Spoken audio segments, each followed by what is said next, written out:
Now today we'll be reinstalling our Subaru engine, so let's just get right to it. Now is a very good time to address any issues in the engine bay because you have the working room. So in my case, I've already drained the power steering fluid. I'll replace it with brand new fluid. Also on Subarus, these two metal lines, these are coolant lines for the transmission, and they are known to rust out. In this case, with this Subaru, after 9 years, they rusted out in the Northeast, and right about here is where they rusted. So now is also a good time to replace them. They're around $40, $45 for both lines. It's an easy enough replacement, but again, look at the working room. You can make it really, really easy. Clean everything off, make sure that there's no oil. For example, check the steering rack. So now is a good time just to address anything before you reinstall the engine.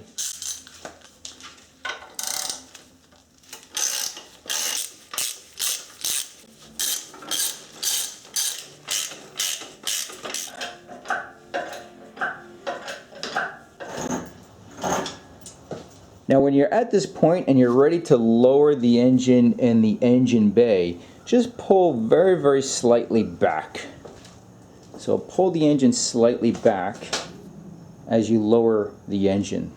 The reason why you want to do that is take a look at these studs. If you're not careful, if you lower this engine, it will strike the transmission housing, and you don't want these to bend. Worst could be if if you crack the transmission housing. I don't think it would happen, but nonetheless, just be really careful when you lower this engine into the engine bay. So just pull it towards you. Take your time, especially if you're doing this on your own, for sure. And also watch your AC lines. Now, unfortunately, it's a little hard to get all of this on camera. As just a solo person, if I had a cameraman, it would be a little bit better, but nonetheless, I've lined both of those studs up. Now I'm ready to pretty much push in the engine. The hardest part really is, what you have to do is raise the transmission, but you have to clear the engine mount. So that's really the hardest part. See how close I am to the cross member? So it's a balancing act, it really is. Raise the transmission, raise the engine, make sure you're lined up. But eventually, as you can see, I'm out of breath just trying to get this engine situated just right. But eventually you will get there.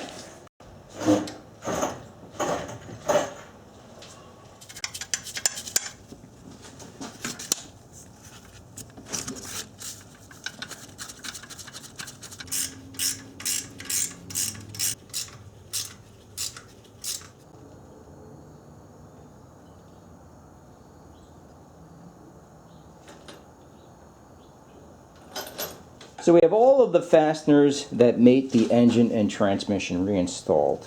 If you ever get lost, just watch the engine removal video, but chances are if you're doing this job, you know exactly where they go. So now what we need to do is reattach the torque converter. So we have a 1/2-inch drive ratchet, 22mm socket on the crankshaft pulley, okay? And then you're just going to rotate the engine. Now watch the plate that's rotating. Let's find a bolt hole at the 12 o'clock. There it is. Right about there should be okay. A little hard to see. It's just so confined, and to try to get the right lighting, it's incredibly difficult. But right there, there is a bolt opening. So what we're going to do is rotate the torque converter. So right here, again, there's no way I can do this. There we go. That's probably a little bit better. But as you rotate this, I can actually rotate the torque converter.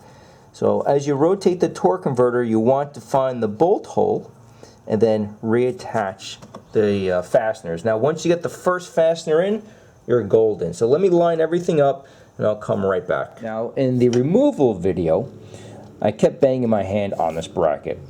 So after that video, I actually purchased this exact wrench off Amazon, and I'll have links in the description box below to all of the tools that we use today.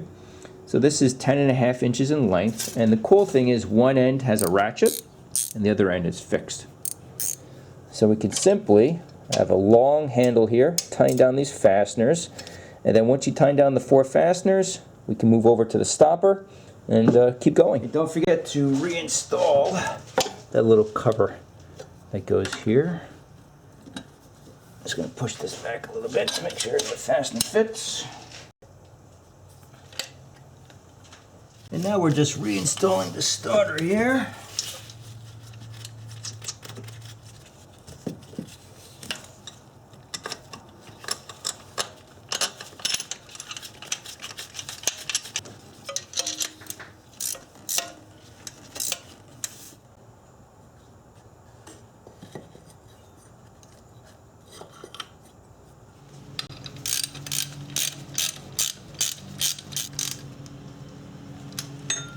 So the first step is you have 4 of these 10mm fasteners, 1, 2, and 2 on the bottom. So you need to first just fasten the compressor to the bracket. And regarding the rear fasteners, if you're having some trouble getting access to them, grab an offset wrench. The angle makes all the difference. Okay, 1, 2. Okay. Now the alternator is a very, very tight fit. So I'm just trying to line up the bolt holes before I insert the fastener here. Just using a Phillips size screwdriver. Make sure everything lines up here.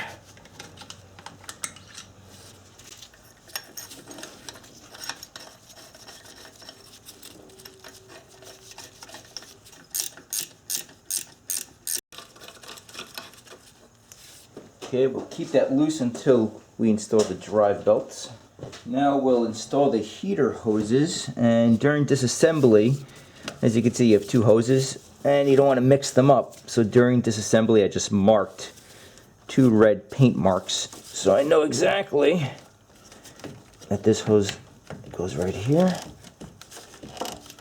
And a lot of times what I'll use, these are very, very inexpensive vice grips.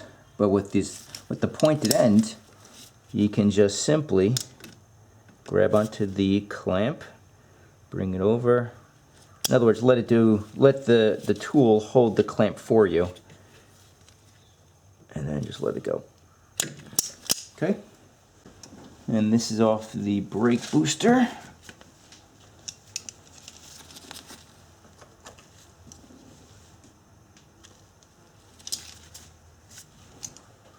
And then we have the fuel return line.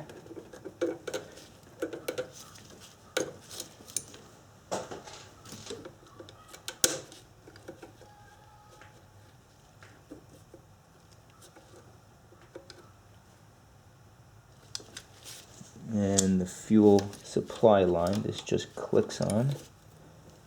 That's it. So now we're going to reinstall the throttle body, and now's a good time just to spray some cleaner on it, which I did, and wipe it down. Don't forget you have a gasket back here. It's right here, still attached to the intake.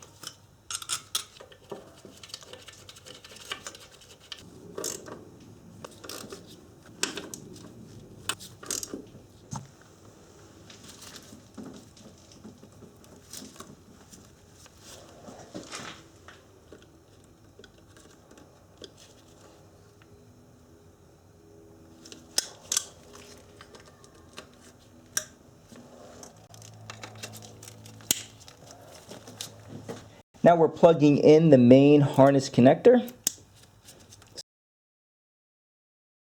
Now before we reinstall the exhaust, just make sure you torque down or tighten down the engine mounts. In this case, the 63 foot-pounds. I've already done that. All right, right there's the other one. So now let's go ahead and install the exhaust here. Don't forget your new gaskets. Sometimes what you can do, if the gaskets are falling off, just put a little bit of super glue. Just hold it in place. Once the car starts off, it'll burn it off. Don't go crazy trying to figure out how to keep a gasket on.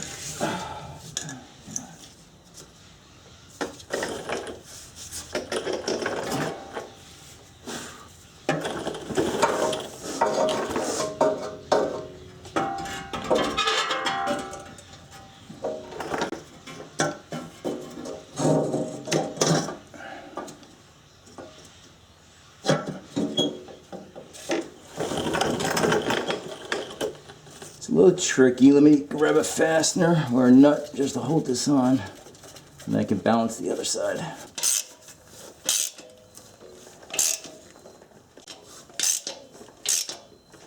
And this is the passenger side.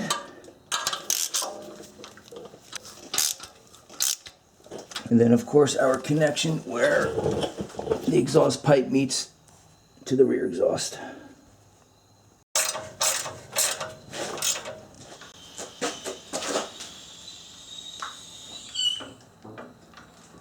And then of course we need to reconnect the oxygen sensors and the lower radiator hose.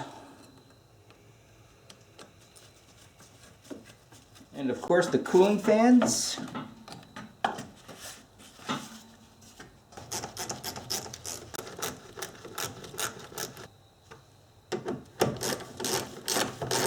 Now this is just conventional motor oil. My plan is once the vehicle is up and running, I'm going to drain the oil anyway and then put fully synthetic motor oil in. But this is just so I can grab any contaminants.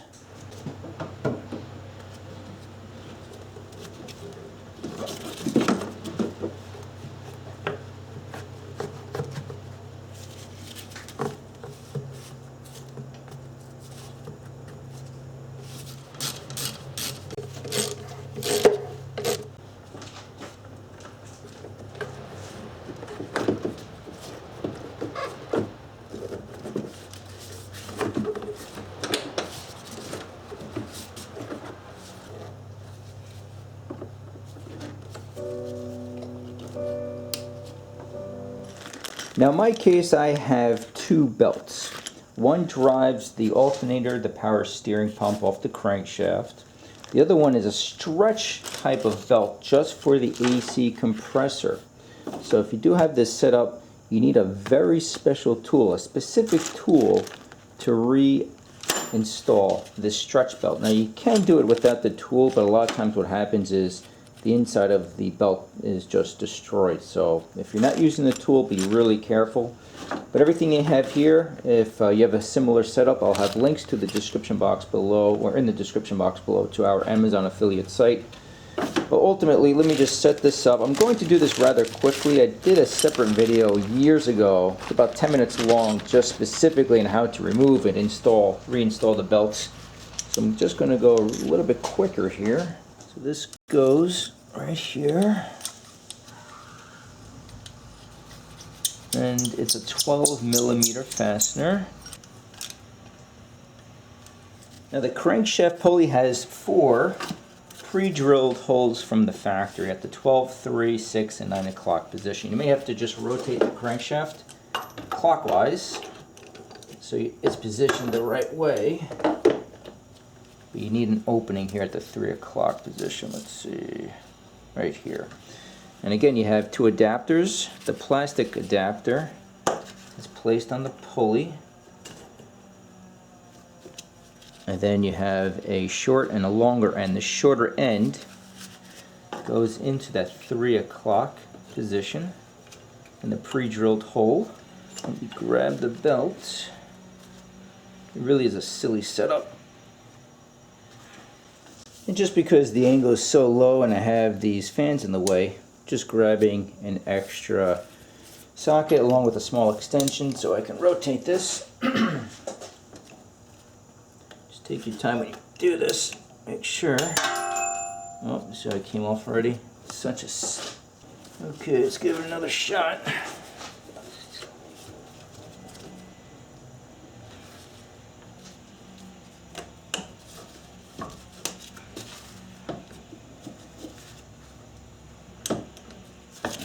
Make sure it's on the pulley here.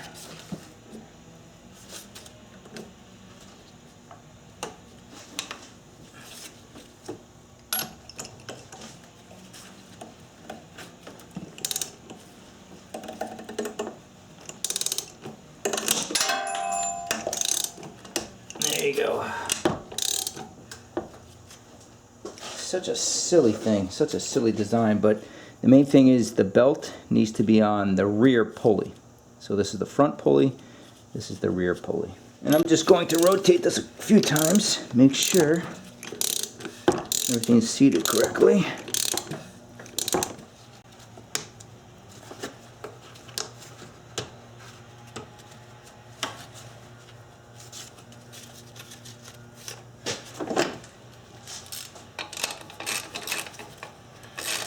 Now, if you're wondering how to set the tension on this, it's actually quite simple. Take a look at the adjusting bolt here.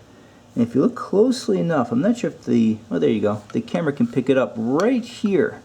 You can see that it's dirty above this line. And then below it, it's completely clean. So that tells me right here is the correct level. So in other words, we're just going to tighten this down.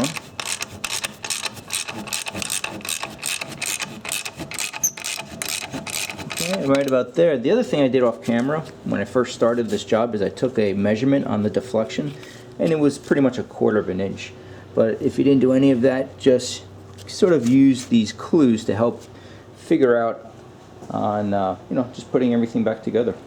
So 2 locking fasteners, install oil and antifreeze, and we're good to go.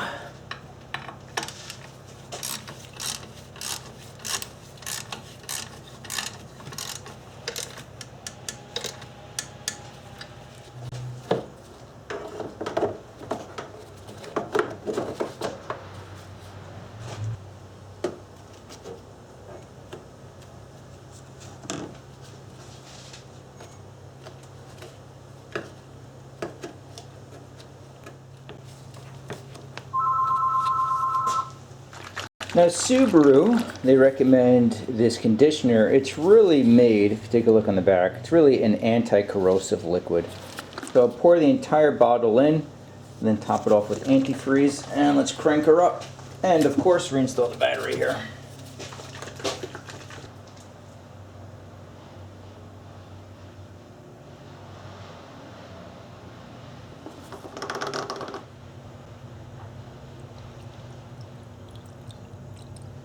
Now I do have the battery hold down, this little bracket, but the fastener snapped. There's a fastener that goes down in the front here and snapped off, so I do have to purchase one of those, but nonetheless we can at least start the vehicle. So right here is the fuse for the fuel pump. So I've pulled the fuse and I'm just going to crank the car. I don't want to start it, I want to build up the pressure, or in other words circulate the engine oil before I actually start this car. So we'll just crank it a few times, reinstall the fuse, and give it a go.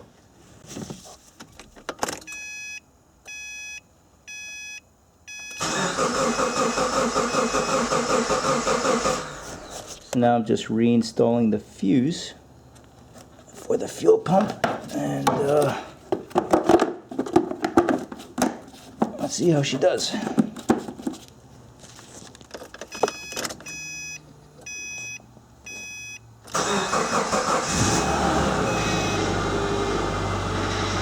Now that whine is because I replaced the power steering fluid, and that's the new fluid now recycling through the system, so I probably have to top that off.